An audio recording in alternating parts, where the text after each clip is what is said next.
streaming to Facebook. Good morning, everyone, and welcome to Celebration Center for Spiritual Living's Sunday service. We are so excited today. We have an extra special service planned for everyone because we are welcoming Reverend Dr. Kenn Gordon as our guest speaker today. And I am just so excited. He is joining us from British Columbia, from his own center. So it is very early for him there, and we are just so grateful that he was willing to get up for God and come speak for us this morning out here on the East Coast. So with that, this is Celebration Center for Spiritual Living. We are physically located in Falls Church, Virginia, but of course, everything is happening online right now through Zoom and Facebook Live. So if you're joining us for the first time, just know that you will always be welcome here because we are going to be live streaming and showing up on the internet forevermore. Even once we go back to in-person, we will be doing hybrid services, and we're so glad that you're here. In addition, I have several quick announcements before we kind of get started.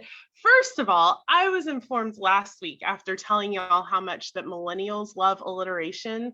I was informed that baby boomers and the older generations also love alliteration. So I would like to correct that and say that apparently my love for alliteration came from my parents, and we all just love it. So I wanted to make that note. Also, I wanted to honor and recognize Jen Fay, our practitioner who's here today. She put out the 64 days of nonviolence every single morning to our email for 64 full days. She was on it every day, and with a quote and a passage and a little bit of inspiration for us. And I just really loved reading those every morning. So thank you so much to Jen for taking that on and for supporting our community and practicing nonviolence and practicing peace. In addition, I would also like to recognize our Leadership Council President, Janine Ballou, because yesterday, if y'all remember about a month ago, I told you about how she won the area contest for Toastmasters. So yesterday she competed in the district Toastmasters International Speech Contest, and she came in second place. So, oh my God, Janine, sorry. Oh my God, Janine, that's such an amazing feat and thing. And she has been talking about social justice and anti-racism work in these speeches, and I'm just so beyond proud of her and the work that she is doing in the world and through her Toastmasters group. So congratulations, Janine, on that amazing achievement. And then we had a slight correction that we need to make. The Leadership Council meeting is this Tuesday at 7:30, not Monday. So it's Tuesday, April 20th at 7:30. And you all are welcome to join us here on this Zoom link. And then finally, drum roll please, we have a hair color. The verdict is in. Y'all have voted and made your voices heard. And my new hair color is going to be red. So I am gonna go. Thank you to everybody who voted. I hope that you voted for red and that you're excited to see it. I'm gonna be going to the hair salon this week to get my hair done, and we will have a big reveal next Sunday. So that is all of my announcements. So without further ado, I would love for us to recite our vision together. And remember, we do that every week so that we can stay focused going in the same direction. So please stay muted and say along with me our vision. We are celebrating spirit within and knowing the oneness of humanity. Yes, we are. And now I would like to invite all angles in an opening song. I am created by divine light. I am sustained by divine light. I am connected by divine light. I am surrounded by divine light and constantly moving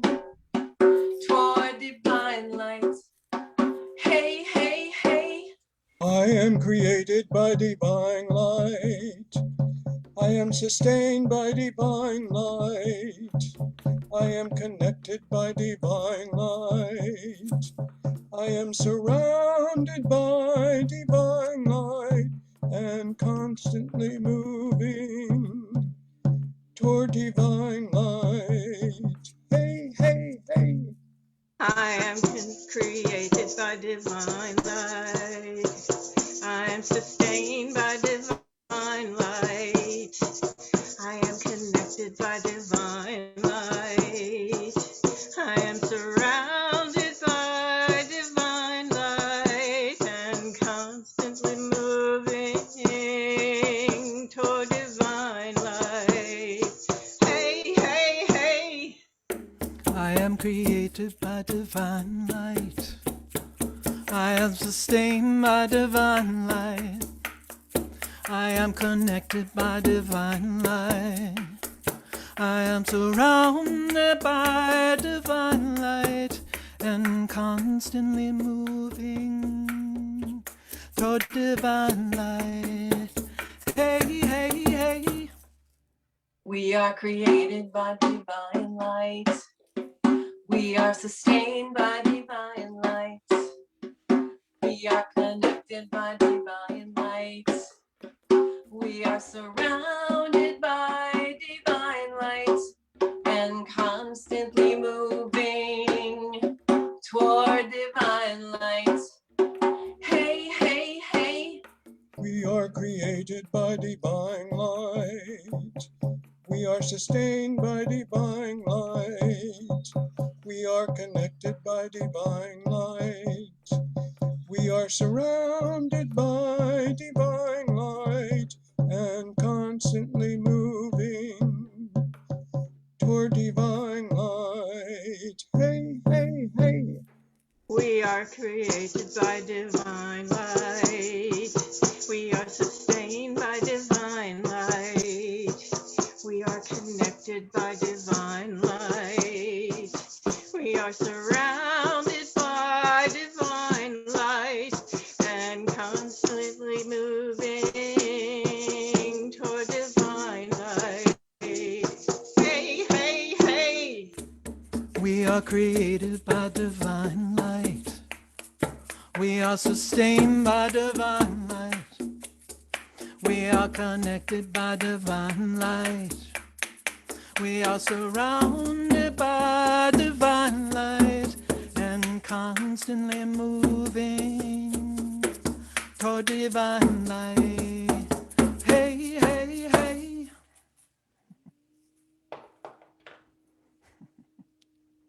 Thank you, All Angles. I believe, is that a new song for y'all? No? Oh, okay. I haven't heard that song before and I love it. So thank y'all so much. It was nice to hear that from y'all. And now I would like to welcome Suzanne Delahaye, our practitioner, for a reading and some prayers. Suzanne? Yes, thank you. Practitioners pray. That's what we do. If there's any holes in your life that you'd like to have filled, please let us know. We have the website, and you can also use the email, which I will put in momentarily after I'm finished. So please ask, and then we collect prayers during the connection time. So if you would like something in your lives, please use one of the above or below experiences. And I have a reading. I don't know where it is, but it by Ernest Holmes. And there is within me the secret place of the Most High. It is my sanctuary of truth. It is my holy of holies. I can enter the secret place at any time when I choose to shut the door to the outside world and move into the silence. In this secret place, I find perfect peace, the wisdom of the universe, and inner joy. I have entered the kingdom of divine harmony and goodness. All of my spiritual virtues flow from this place. Here I know myself as integrity. I instantly and automatically treat all others with reverence. My heart is touched with a deep gratitude for all life.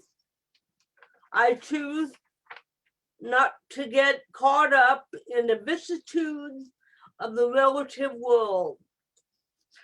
I can enter my secret place at any time, and I choose to do so now.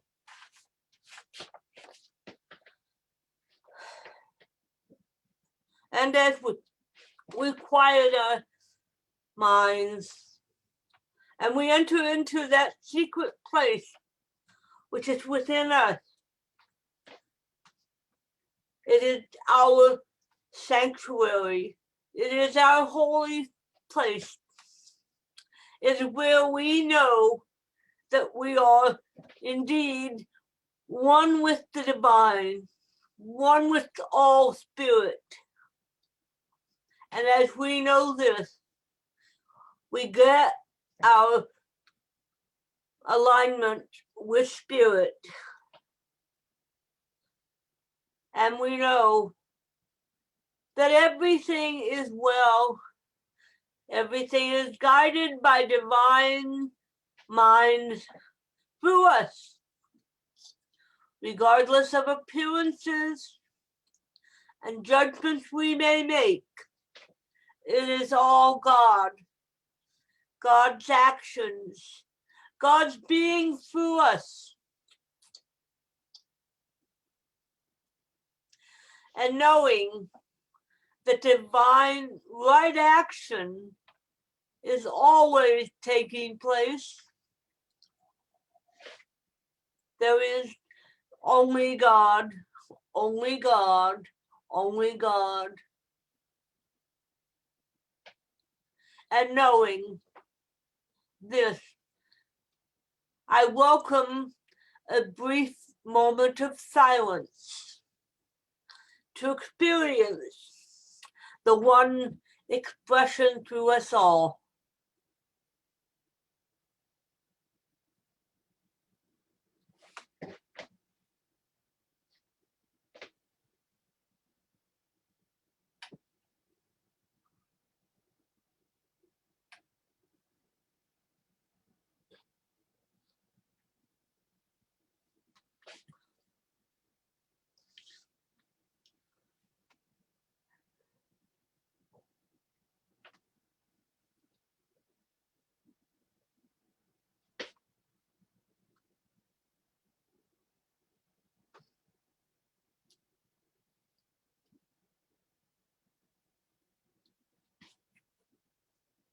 And now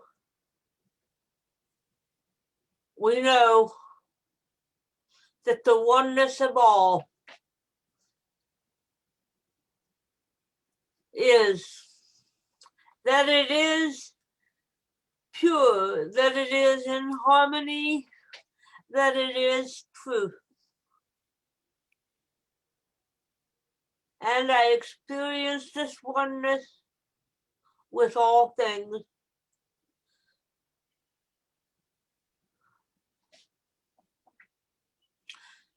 And I am so grateful for this love, this gracious experience that is. And knowing this, I release my word unto the law, knowing that it is done, that all things are well, all things are well, all manner of things are well. And I release my word unto the law, knowing that it is done and done well. And so it is. So it is. Thank you so much, Suzanne. That was beautiful. And I appreciated that moment of meditation and silence. And now I would like to invite our music director, Lynn Hollyfield, for some music. Yeah, so I'm going to do, this is an original tune called Intuition.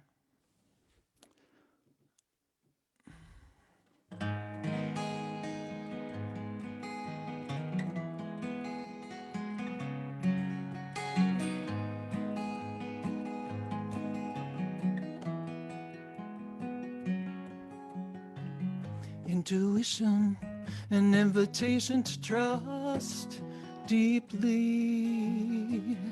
Intuition shows connection to what we can be. What's revealed are truths unfolding. What's revealed is a truth all knowing.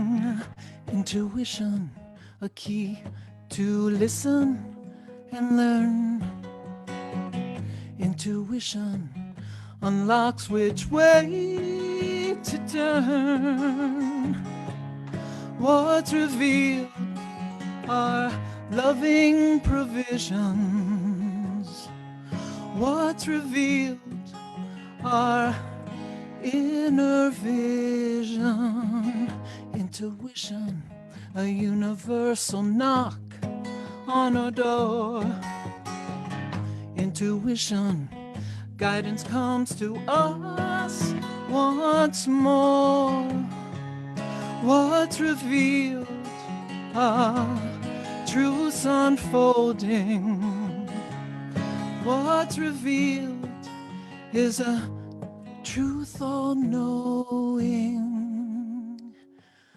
Intuition, connection, wisdom ever flowing, all is one.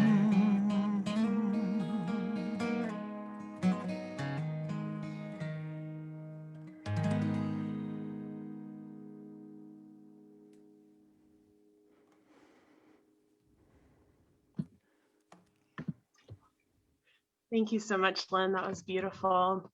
And now I would like to welcome our guest speaker. Reverend Dr. Kenn Gordon is the former spiritual leader of our organization, Centers for Spiritual Living. He is actually, when the organizations merged back together, he is the first spiritual leader, and he served for 8 years. He served 2 full terms and just did an incredible job. I first met Dr. Kenn at my center in Asheville, North Carolina. He came to speak, and I just remember the presence of peace that just kind of surrounds and envelops him and encompasses everybody around him and everywhere he goes. It's really quite amazing. In addition, he's been in this movement for, I don't know, I'll let you tell people how long, Dr. Kenn, if you choose to do that. He was also the president and the spiritual leader of Religious Science International, the organization before our organization, back when there were 2. So he has served for many, many years in leadership and has really dedicated his entire life to this teaching and to spreading these principles and supporting people across the globe in using these teachings to transform their lives. And so we are just so excited to welcome Reverend Dr. Kenn Gordon. Thank you, Reverend Chris. Yes, and for 30 years, and I must admit, I'm now retired, so I've come out of retirement, so to speak, in order to be able to talk to you. So I feel really grateful for it, and it always amazes me how many of the faces that I see here that I know. How many people I've recognized from my experiences in traveling and from conferences that we've been to and things like that. And it's one of the great joys and one of the great things that I have and you have in your life is to have this interconnectivity with so many like-minded people all throughout the world. And so just about anywhere I go nowadays, I can bump into people that I know, or that know me at least, that I have had relationships with throughout the years and throughout the travels. And really that feeds my soul and fills me up. And I would like to mention how blessed you are to have Reverend Chris as your senior minister. Um, she is an incredibly wonderful human being. And for me to sit here and say, well, I've been in this for 30 years, I can only imagine how many years Chris is going to have an opportunity to be able to serve you and to serve this teaching of science of mind, which really is the impetus to be able to transform the world and to make a world that works for everyone, which is really what the vision that I've held for my life and for most of my life. It's been a strange year, hasn't it? You can nod your head if you're listening to me. Nothing like this. I'm 68 years old, and nothing like this last year has ever occurred in my life before, in my experience. I know it's occurred for a lot of people in different places, in different areas. And if you're going to have a problem, I suppose a pandemic and being stuck in Falls Church, Virginia is not the worst place to be. So congratulations on succeeding so far. And we know that just around the corner, it's going to open up again, and we're going to have a new normal. We're going to have a new experience of life. And I personally don't think that we're ever going to come back to the way it was before, which is both a blessing and a curse. I don't believe that we'll ever find ourselves in the situation that we were in 2019, in 2021 or 2022. I think that the world has transformed and changed, and it's changing for the better, despite the fact that we might not see that, we might not recognize it. My title is Walking into the Unknown. And really, that's what we're doing. That's being laid out for us. You know, a little aside to it is I retired March 1st of 2020, which was last March. And after having worked in the upper leadership of Centers for Spiritual Living, Religious Science, Science of Mind for well over 20 years, I was looking forward to it. I thought, this is going to be really sweet. I'm going to be able to step back, and I'm going to be able to relax, and I'm going to be able to rekindle something within myself, a calling. I'm going to be able to take enough downtime that I'm going to be able to download some intuitive knowing, like Lynn Hollyfield just sang about. I'm going to be able to listen to that and have that come up. But of course, you know, I had a plan, because that's the nature of human beings, is that we always have this ideal that we put before ourselves, that we lay out there, that we say, this is the way it's going to happen, so I can work on this. So retiring March 1st, 2020, I thought, you know, I'm going to set a few things up. And one of the things I love to do is to travel and visit. So my intention was to set up all these speaking engagements, and lo and behold, everything manifested and came into expression in absolute perfection, so that there before me, I had 12 secured positions that I was going to speak, or I was going to holiday, or I was going to visit, or I was going to do things. My bucket list was out, and most of it involved traveling. Most of it involved putting one foot in front of the other and moving out. And after 15 years of traveling 150 days a year at least, I kind of thought it would be a good way to do it. I'm not sure that Dr. Deborah, my wife, could stand me in the house for 365 days, 24/7, which fortunately I can tell you today actually has happened, and it has been successful. But I thought, wow, okay, so I've got all these trips, and so March 1st, I've got it all laid out. I've got the finances set up. I've got everything that I need. And I step into it, and all of a sudden, as of March 8th, when everything shut down in Canada and the streets were empty and nobody was around, I don't know about you, but I kept thinking, well, this is a temporary thing. You know, I should be cleared by August. There's no problem. So yeah, I've got to cancel my May, June, July trips, but August is going to be great. And I'm in Seattle in September, and I'm in Washington in October. I've got it all laid out. So this is great. Have you ever heard the adage that humans make plans and God laughs? All of a sudden, everything was canceled and it was all just shut down. And so I found myself in a situation where I was a little tentative for a little bit. I felt actually like a certain amount of a victim to what the circumstances were in my life. And I didn't consciously realize that until I did my spiritual practice one morning, and I sat down and realized that I was victimizing myself by this pandemic, by the lockdown. Everything had changed, everything had transformed. And I actually lost track of the rail that I've held on to most of my life, which is that everything is for the goodness and everything is for the evolution of life. And instead, what it was I was waiting for it to end so I could begin my life again, so I could start living. And the absurdity of it was that there I was waiting for my life to start in the middle of my life, like asking a fish if they recognize the water. You're in the midst of it and you don't really know where you're going. And so I began to transform and change my mind. I began to do certain things. I took up sports. I bought myself a bicycle so that I could start riding, because you weren't allowed to go anywhere anyway. At least you could do the isolation by riding a bike. I started golfing. I planted a vegetable garden for the first time in decades.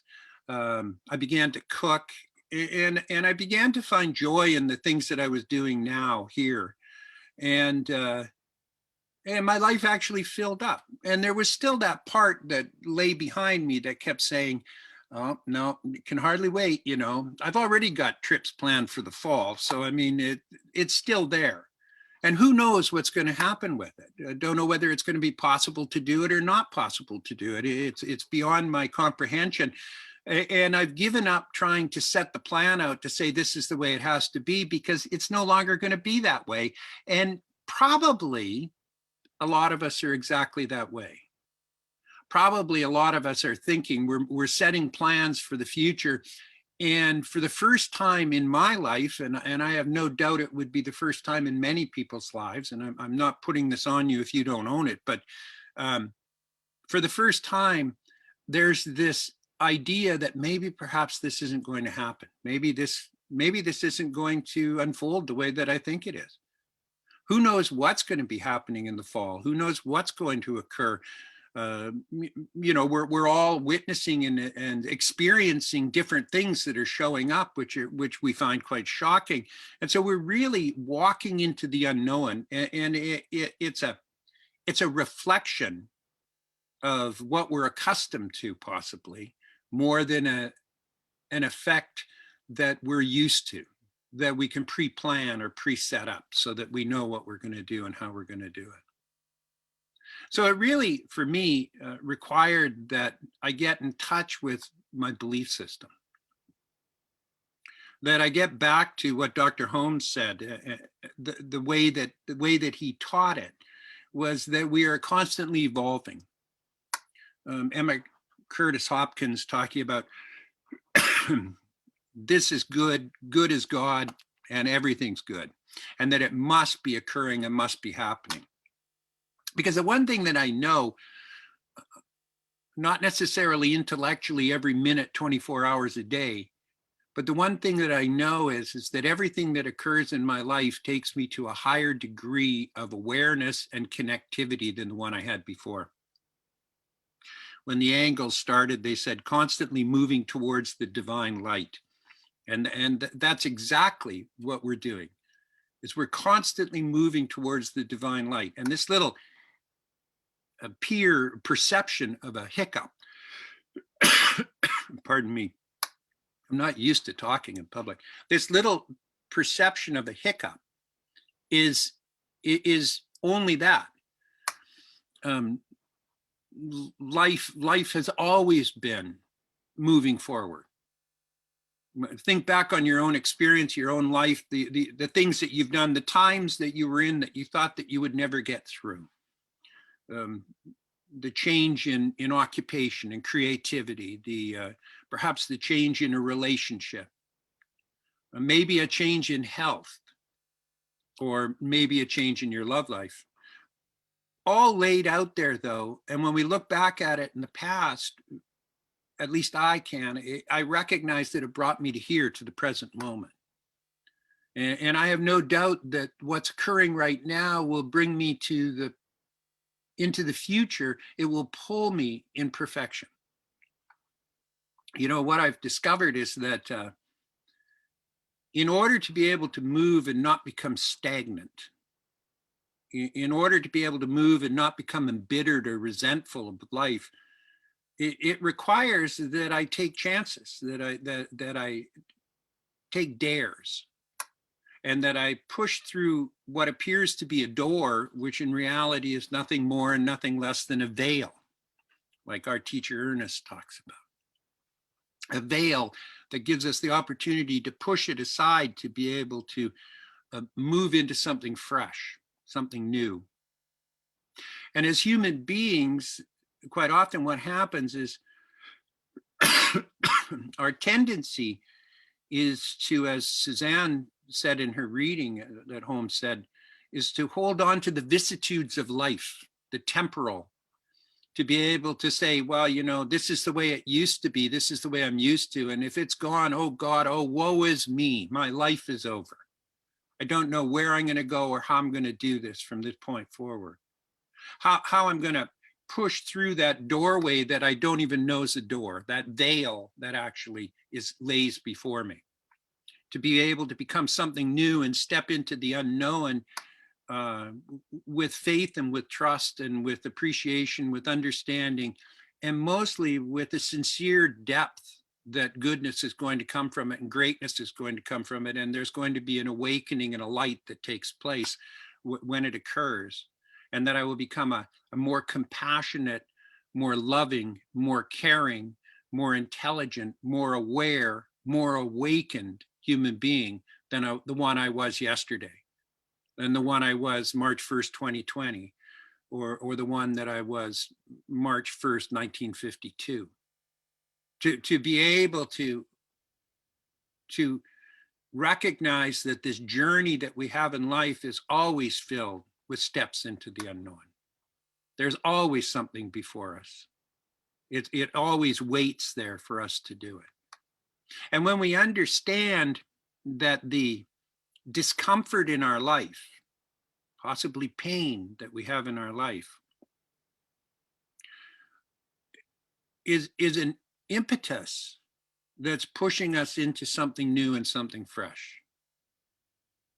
You know, part of my spiritual practice is to, if I have a conflict in my life, is to be able to look at it from a perspective and a point of view that it was created within my own consciousness, and that if I had a different idea, I'd have a different experience. I was blessed, as I believe Tim and Suzanne were, to have Raymond Charles Barker as one of my teachers. Raymond actually moved to Palm Desert, California when he retired, and he showed up in the desert. And I remember talking to Dr. Tom Costa about it, and having Tom tell me that he went one day to pick up Raymond at the airport in Palm Springs. And he picks up Dr. Barker, and they're driving down Highway 111 heading towards the church. And as they're driving along, Tom said suddenly he had to go to the bathroom really badly. And Barker was looking around, he was looking at all the gated communities, and he says to Tom, what are those? And Costa says, those are gated communities. They're golf courses with homes on them all the way through the desert. He said, oh, that's interesting. Tom said, well, I have to go to the bathroom, but we can go into one. There's a show home here, and we can drop in and visit if you like. And Dr. Barker said, okay, yeah, let's do that. So they pull in to one of the condo developments, one of the gated communities, and they drive up through the beautiful gardening and up to the show home. And the two of them get out and they walk inside, and Dr. Tom goes to the bathroom, and Barker does what Barker does. And so Tom comes out, and Raymond Charles Barker is standing by the car. And so Tom comes over and he, maybe 5 minutes, and they hop into the car and they take off and they head back towards the hotel where Dr. Barker's supposed to be staying. They drive down to the hotel, and on the drive there, Dr. Tom says to Dr. Barker, so Raymond, how long do you think you'll be visiting me here in the desert? And Dr. Barker says, well, I'm moving here. And Tom says to him, what? He said, what do you mean you're moving here? He said, yeah, no, I just bought a condo at the place we were just at. So in that 5-minute period of time, Dr. Barker stepped into the unknown. He didn't know when he was driving in there that his intention was to buy a condominium. He didn't realize that he was going to move from New York City to Palm Desert. And he just went in, he liked it, and so he bought one, just like that. That's the kind of faith that I want to have in my life. That's the kind of surrender that I want to be able to do, that I want to be able to live my life in, to be able to experience it. A little side to that is that Dr. Barker, when he came, he used to teach classes with us for Tom when Tom was out of town. And I can remember once in a second year science of mind class that we had, and there were about, 8 of us in the science of mind class. And for some reason, we were holding it in the sanctuary rather than in the classroom. I think there was another class going on. And so Dr. Barker put a card table on the stage in Costa Hall. And he had the notes in front of him, and he comes out and he begins to do the lesson, and he's going through the papers and he's looking at the papers and saying, well, Tom wants me to teach you this and talk about this and do this. But then he looks up and he looks at us and he says, but you know what? I really don't feel like doing this. He said, this just isn't working for me. So he takes the papers and he throws them down on the floor, and he said, instead, what I'm going to do is I'm going to tell you my experience with religious science. And so he went on, and for 2.5 hours, he spoke about all of the beautiful, wonderful things that he got to experience. It was so entertaining. Deborah still has the CD somewhere. And during the break, as a matter of fact, we went up and had a book signed by him, and he's signing the book, and he said, oh, you two are such a delightful couple. And it was very heartwarming to see.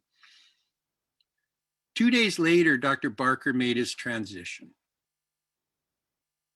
2 days later, after a 2.5-hour freewheeling conversation about religious science and its originations and where it started from and how it worked and how it came to be, his experiences with Dr. Holmes, his experiences with unity. He was a unity minister before he was a religious science minister.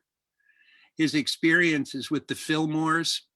He talked about such incredibly wonderful things. He just poured it out. And the demonstration all the way through it was that free and easy way that one could fly into a community, in 5 minutes buy a townhouse and move there, or share with health the truth of who he is, and 2 days later make his transition and move someplace else and move on.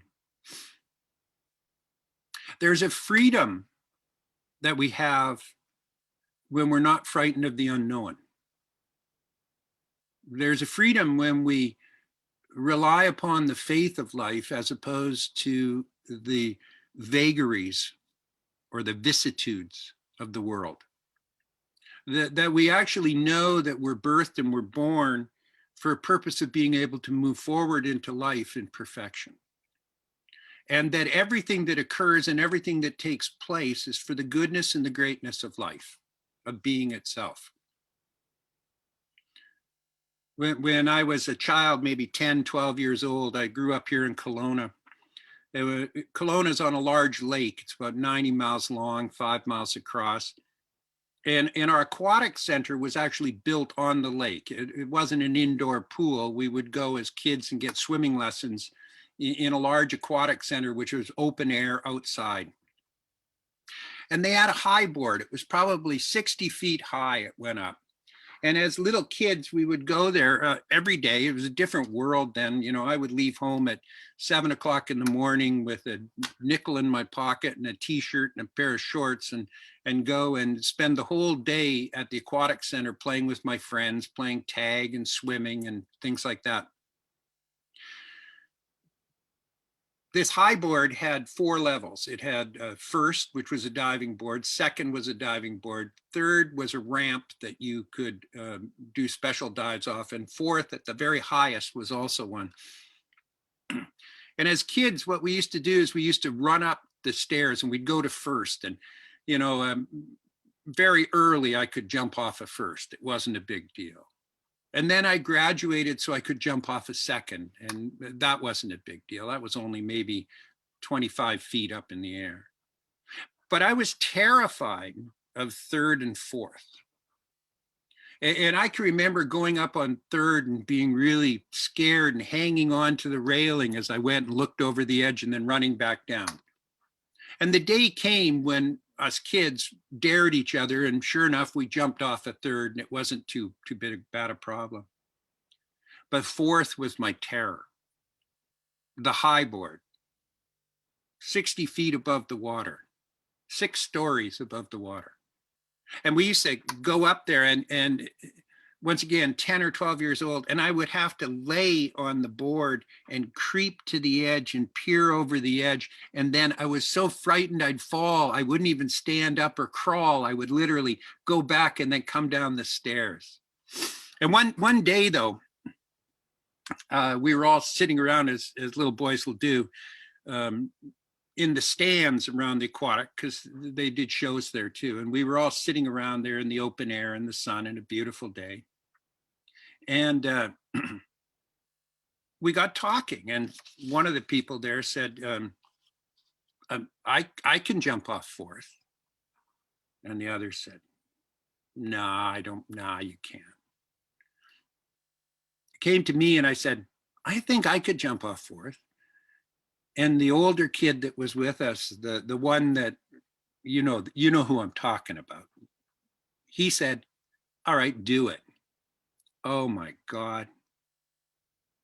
So there's only one way I could do it. I stood up and I walked down to the high boards, to the tower, and I began going up the stairs. And all the way up the stairs, I came to first and I was shaking. I came to second and I was shaking. I went up to third and I was uncomfortable, without a doubt. And then I went up to fourth. And because I said I would do it, and because I was being shamed into it, and because I valued who I was, I got to the top of fourth, and without even looking, I walked off. And I fell all the way down. And I hit the water, went into it, swam to the surface, and I was okay. Matter of fact, I was better than okay, because I wasn't frightened of fourth anymore. And from that point forward, every time we went to play, I was the guy who could go off a fourth. And eventually everybody joined me, and it became a place that we could play. And we were no longer frightened of it. No longer frightened of the heights, no longer frightened of the drop, no longer frightened of the unknown, because it wasn't unknown anymore. Now it was part of our life. And it turned from a terror to an accomplishment, turned from a terror to a skill, turned from a terror to an enjoyment and an excitement and a love. Each of us right now is walking into the unknown. Truly we are. We don't know what's going to happen in the next 12 months. There's no way that we can figure it out. We can guess and we can surmise and we can hope and we can treat. But the simple truth of the matter is that whatever it is will be a divine unfoldment. And it will draw and attract each of us to something greater and something better than we've ever done before. And this isn't just limited to this life, to the temporal life we have. It's limited to our very being. Our entire life is stepping into the unknown. And the more willing we're ready to do it, the more willing we're capable of being able to do it, the greater joy and the greater accomplishment we're going to get from having done it. And that means the greater connectivity for each and every one of us for our entire lives. So I bless you for being on this pathway, and I bless you for being a religious scientist. I bless you for holding the high watch for the rest of life and the rest of the world, and for being the model that you are in this world for other people. And I caution each and every one of us when we go into those dark moments and wonder what tomorrow is going to look like, to realize that what it's going to look like is it's going to look like another rung, another step, another floor that's going to take us to a greater experience of the truth of who we are. Because like it or not, we are all individualizations of that which is infinite.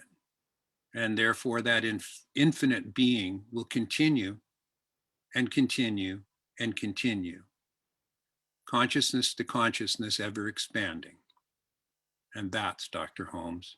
And that's the teaching of the science of mind. And that's what it means for me to step into the unknown. Bless you. Know you're loved. Thank you so much, Dr. Kenn. We have a question in the chat. Terry wants to know, she said, gotta know, feet first? Yes, yes. No, the first time. I did dive once off of there. And I see here stepping into the unknown, a cannonball from the high board, whoosh. I joined a diving club when I was a little bit older, 14, 15 years old, and I dove off of the high board, and I didn't quite cleave the water the way I should have. And I cut my chest. There was a line down the middle of my chest, and when I came out, it was bleeding because I hit on my chest, and it literally ripped me open when I came into the water. So I didn't dive off of there anymore after that. But I'm still alive, and it still was an experience. We actually, there was a bridge in our town that crosses the lake. And as kids, there was only 10,000 people here. There's 350,000 now. So, I mean, it was a little orchard town that we grew up in. And this bridge that went over, it was the world's longest floating bridge is what it was called. And as kids, we used to climb over to the bridge, and it was way elevated. And we used to go up on the bridge and jump off the bridge into the lake from there, which was even higher than the high board. So we became addicted to it and just always were looking for the next thing to be able to do. So feet first. I could do a whole talk on that. Feet first. Don't let your head lead the way. Let the rest of you go with it too. Thank you for the question. Any other questions? If you have a question, since Dr. Kenn is asking, just feel free to pop off mute and ask, or you can drop it in the chat. And what we'll invite Lynn to lead us into a song. And if you have a question, think about it or put it into the chat, and Dr. Kenn can answer it after Lynn's song. So thank you so much again. And Lynn. Right. So I actually thought the talk today was diving into the unknown. So it's funny. This is an original tune called Diving.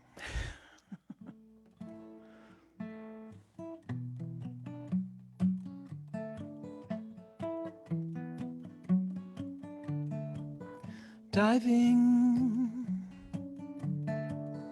diving in, diving into the unknown. We walk through seeds we have sown. We walk with thoughts that we own, diving into the unknown.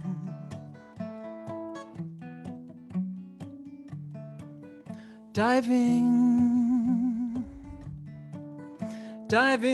in, diving into the unknown. Take a breath, watch what's been shown. Take a breath on this winding road, diving into the unknown. Stay open to knowing we are forever growing. The sacred mysteries unfolding to us all.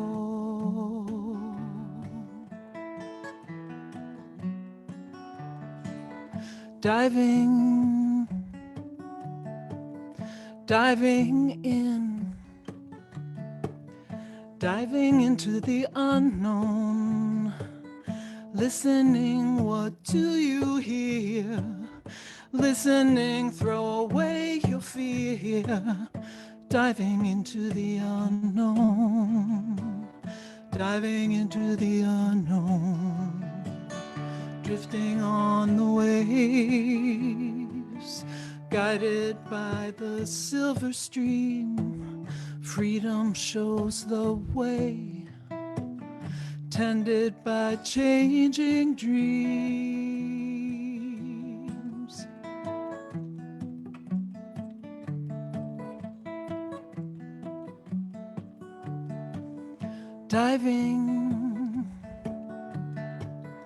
Diving in, diving into the unknown. See clearly deep in the sea. See clearly who you want to be. Diving into the unknown.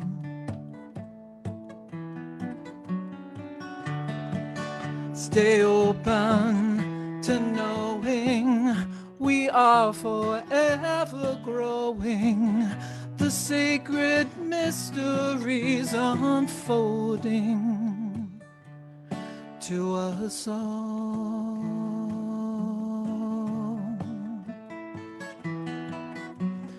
To us all.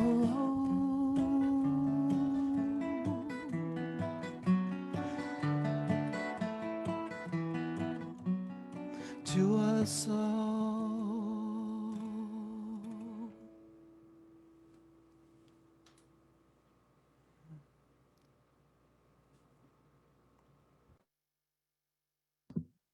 Thank you so much, Lynn. So Lynn wrote that song like for this talk, which we have the best music director ever, just in case y'all were wondering. She's the best. So thank you, Lynn. That was beautiful. Any questions for Dr. Kenn? And Ivor's going to help me out in seeing any hands that may be raised. Anyone? No, Dr. Kenn, you were just so clear and on point. We got it. Thank you. And now I would actually like to invite Dr. Kenn to lead us in some prayer if you'd be willing. Oh, I'd love to. I'd love to. I've been listening to all the beautiful treatments and prayers, the 2 or 3 that I've heard this morning already, which have been great, and the reading from Dr. Holmes. So, are you ready to make things happen? So just ground yourself and find that place that you're never separate from. You know the place I'm talking about. A place of connectivity that each of us knows. That place of connection that is always there, but maybe we don't always embrace it. And it's in this place that I recognize, acknowledge, and know that there is God and absolutely nothing else.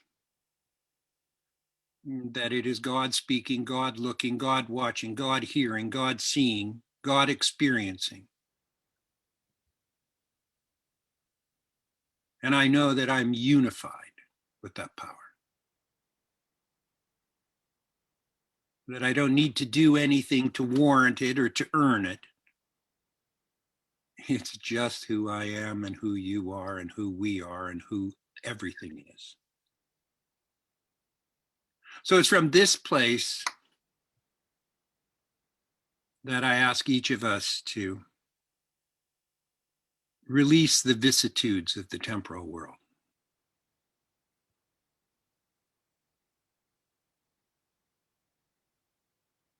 I allow that higher power, that higher being that is each and every one of us, to dissolve the past for the moment.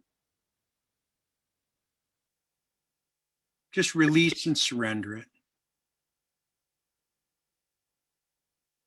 And on your next breath, turn 180 degrees to the future and allow that to be released and surrendered.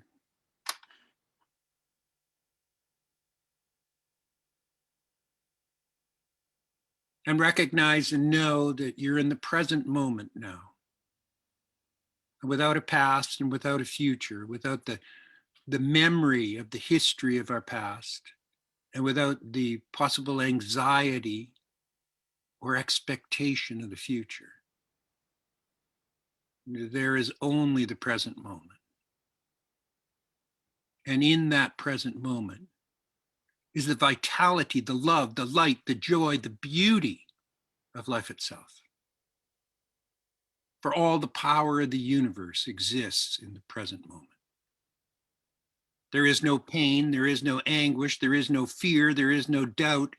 There is only the beauty of life. And so we choose right here and right now to direct that. And we do so by demanding that that foundation of the truth of who we are dissipate and dissolve anything that appears to be unlike spirit itself. It dissipates any fear, any anguish, any pain, any sense of lack or inadequacy. And instead, it brings forward this faith, this trust, this knowing, this knowledge that the power that has brought us this far will take us the rest of the way in perfection. We surrender our need to control it. We surrender our need to direct it. We simply trust and have faith in it and know that it picks us up and it moves us in perfection. Releasing and relieving any of the pain behind, we simply turn ourselves to the vision before. And that vision is a vision of a life that is worth living, that is filled with a sense of prosperity and understanding and appreciation of the vitality and health, that is filled with love, that is filled with creativity, which is the foundation of the truth of who we are. And I speak this word not only for those of us here, but I speak this word for any person, anyone, anything that in any way is receptive to this consciousness. For this is the greater idea. This is the bigger idea. That idea that is not limited by those vicissitudes, but instead is propelled by the faith and the knowledge and the truth of who we are. I speak my word for each and every one of you, knowing the divinity within you. And I speak my word for the Falls Church Center for Spiritual Living, knowing that it is a divine idea in the main mind of God, and that it unfolds in perfection. I allow that higher and that greater power that is the truth of my being and your being to release and surrender anything unlike itself. And bring forward into my life this day, this moment, every day, every moment, the magnificence that is the truth of my being, your being, and all being. And with an unconditional gratitude that this is already complete and it's already done, I surrender it back into that universal mind, that universal intelligence, which is your mind, my mind, and all mind. And I allow it to be my truth, and I live from it with an expectation. I let go and I let God, Goddess, manifest in perfection. And so it is. And so it is. Thank you so much. And thank you again for that wonderful talk. Mm. My pleasure. I love each and every one of you. Keep doing what you do. And Chris, keep being who you are. This is tremendous. Love you. I'm going to go because I'm going to go to another church service. So bless you. Love you. Bye, Dr. Kenn. Thank you. Bye-bye. He's still jet setting around the world from the comfort of his office at home. From his pod. All right, and so this is the time in our service for prayer requests and giving. So if you have a prayer request, please feel free to email or send that to the form that Ivor is pulling up right now. If you go to our website, celebrationcenter.org, this is our home screen, and you can see right there on the left side of your screen where it says request affirmative prayer. That takes you to a form that is completely confidential. It is only seen by myself and our practitioners, and we are happy to pray with you and for you and know the truth of your own divinity. In addition, I would like to point out our gifts and donations. So right there, the green button, give. And we are open and welcome to all gifts, tithes, donations of whatever you are bringing, what you have to offer, knowing that everything that comes into this center is then returned out into this community to truly be a beacon of light here in the DC area and globally now that we are online, and that you cannot outgive the universe. Everything that you give out is returned to you tenfold. That is the law of reciprocity, and we know that it is true. And so I just invite you to bring your gifts to your hearts. If you don't have anything physical in your hands, you probably don't in this age of technology. Just bring that intentionality, all of your love and your time and your energy and your money to your heart, all of that energy. As we say our offertory affirmation together, aloud and still muted, I open my heart to give and receive the blessings that our spirits promise to me. As I do, the entire universe conspires to give me an abundant life, and I open to accept it. And so it is. Lynn? From you I receive, to you I give. Together we share, and by this we live. From you I receive, to you I give. Together we share, and by this we live.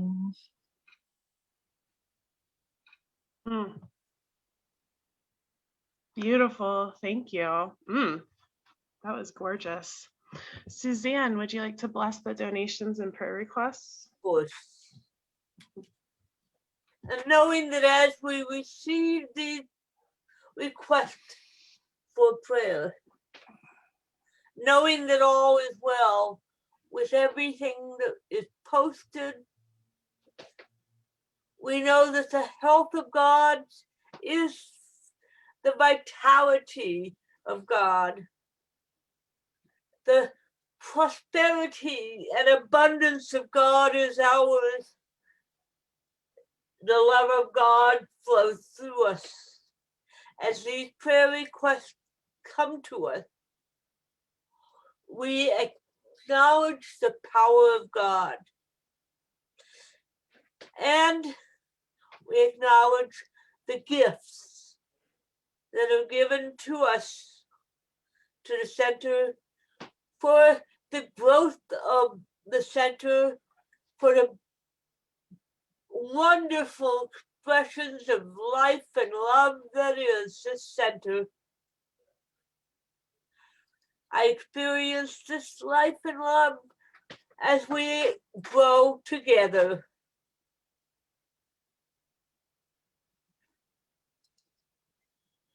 And I give thanks for this abundance, for the request for prayer that we know are answered.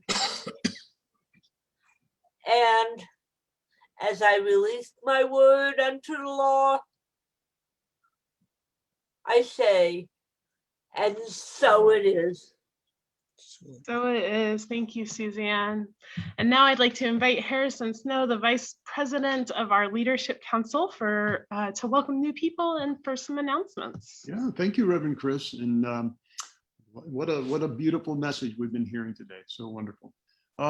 Let's see, anyone new, first time or second time, chance to jump off the diving board, but we promise it's a welcoming community. So the water is warm and welcoming, and we'd love to say hi and see your loving face. So anyone new or second time, or you've just never waved at us and we'd like to have a chance to wave back.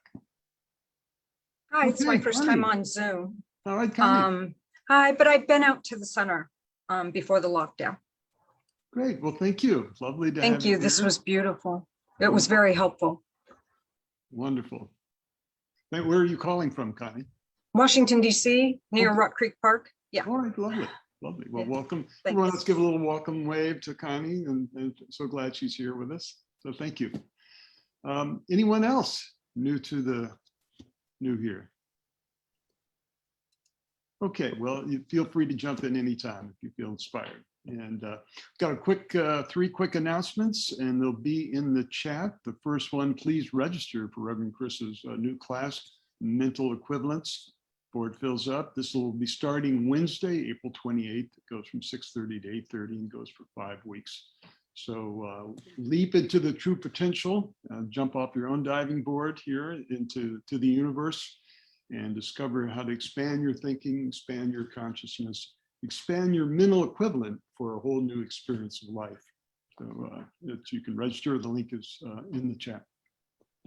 Next Leadership Council meeting will be this Tuesday, April 20th, 7:30 to 9 p.m. You just go to the Zoom link and on the Celebration Center website. Everyone's welcome, and you can see what's going on behind the scenes. So please join us. We're offering, or the Centers for Spiritual Living is offering a American Sign Language class, ASL Level 1 with Reverend Raymond Anderson, $149. It'll be Fridays, April 30th through June 25th, noon to 1:30 p.m. So please come and join and learn how to do the basics of ASL with Reverend Ray. It's an 8-week course, and I'm sure you'll find it fascinating to learn a new type of language when you use your hands. That's all the announcements. Oh, one more quick thing. Brenda, do you have a birthday? Brenda has a birthday, so let's just give Brenda a birthday blessings, and so glad your birthday gift is being here with us, Brenda, so we feel so gifted by you. Thank you, everybody. Thank you. All right, no, that's our announcement. Younger all the time. Happy birthday, Brenda. We're so glad you're here. I'm so grateful you were born. Me too. And Lynn, closing song, and I see it's in the chat. Yeah, I put the chorus in there, and I hope you'll sing along. Here we go.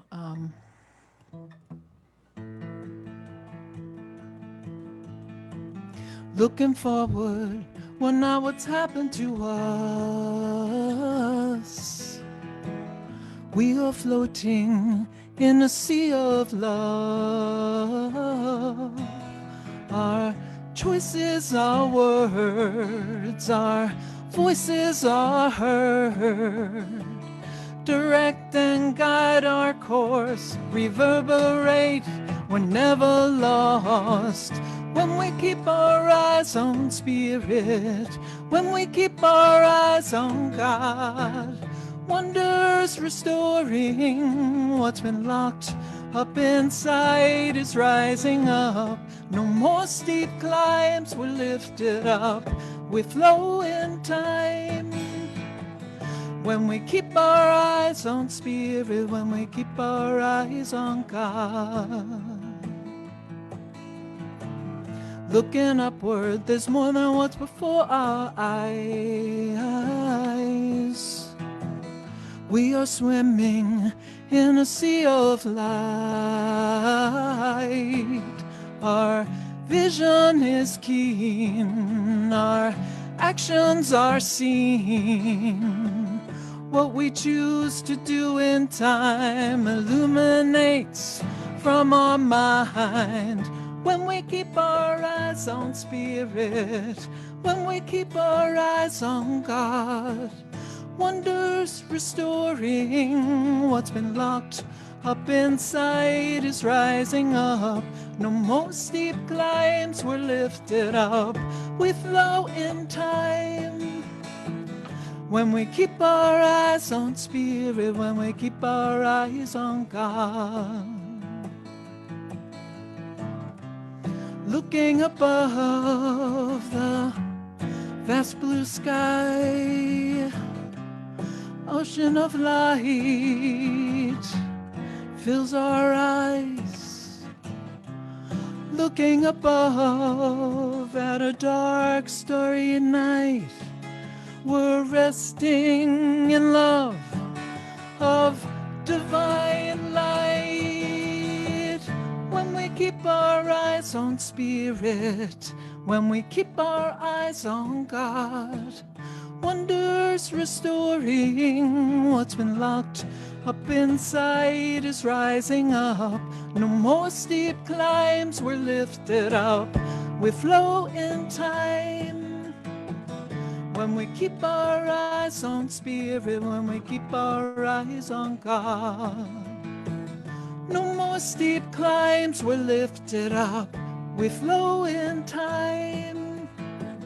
When we keep our eyes on spirit, when we keep our eyes on God.